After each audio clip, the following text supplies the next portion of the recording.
भारतीय इतिहास के पन्नों में एक ऐसा नाम दर्ज है जिसने ब्रिटिश साम्राज्य को कड़ी टक्कर दी।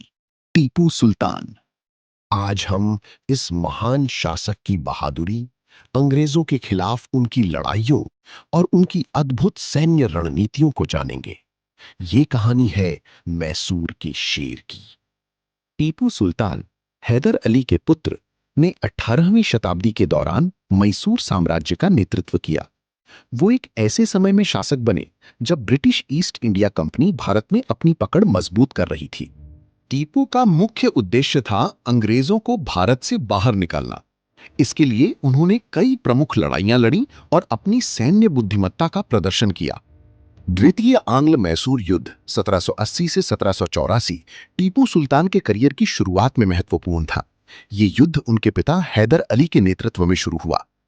युद्ध के दौरान हैदर अली की मृत्यु के बाद टीपू सुल्तान ने नेतृत्व संभाला। उन्होंने न केवल अपने पिता की विरासत को आगे बढ़ाया, बल्कि अपनी रणनीतियों से अंग्रेजों को चौंका दिया। पोलीलू की लड़ाई 1780 में टीपू ने ब्रिटिश सेना को बुरी तरह हराया। ये उनकी सबसे बड़ी प्रारंभिक सफलताओं में से एक थी, जिसने उनकी सैन्य क्षमता को साबित किया। टीपू सुल्तान सिर्फ एक बहादुर योद्धा नहीं, बल्कि एक महान रणनीतिकार थे। उन्होंने अपनी सेना को आधुनिक बनाने और अंग्रेजों से लड़ने के लिए नई तकनीकों का इस्तेमाल किया। टीपू सुल्तान को दुनिया के पहले रॉकेट आर्टिलरी का जनक माना जाता है।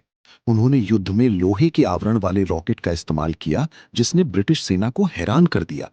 उन्होंने गुरिल्ला युद्ध, गेरिल्ला वॉरफेयर रणनीति को भी प्रभावी ढंग से अपनाया।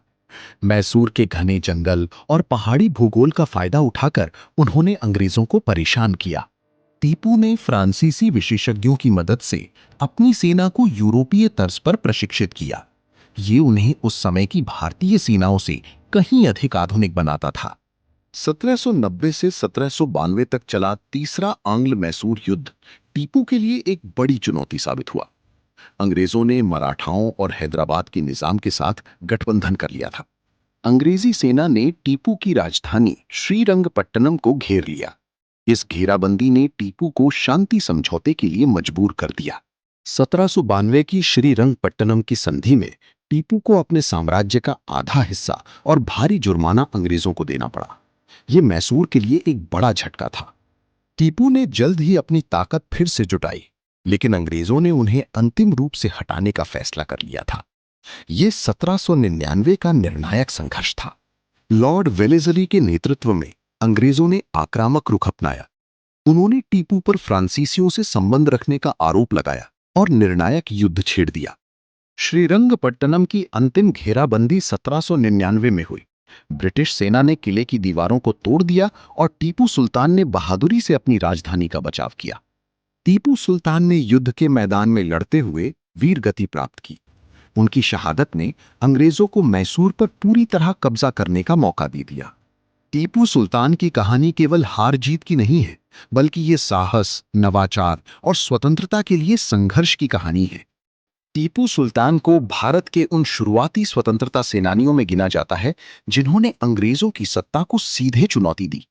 उनका संघर्ष भारत के स्वतंत्रता संग्राम की नींव बना। टीपू सुल्तान की सैन्य रणनीतियां और रॉकेट का इस्तेमाल आज भी सैन्य इतिहास में महत्वपूर्ण योगदान माना जाता है। वो हमेशा भारत के वीर सपूत के रूप में याद किए जाएंगे।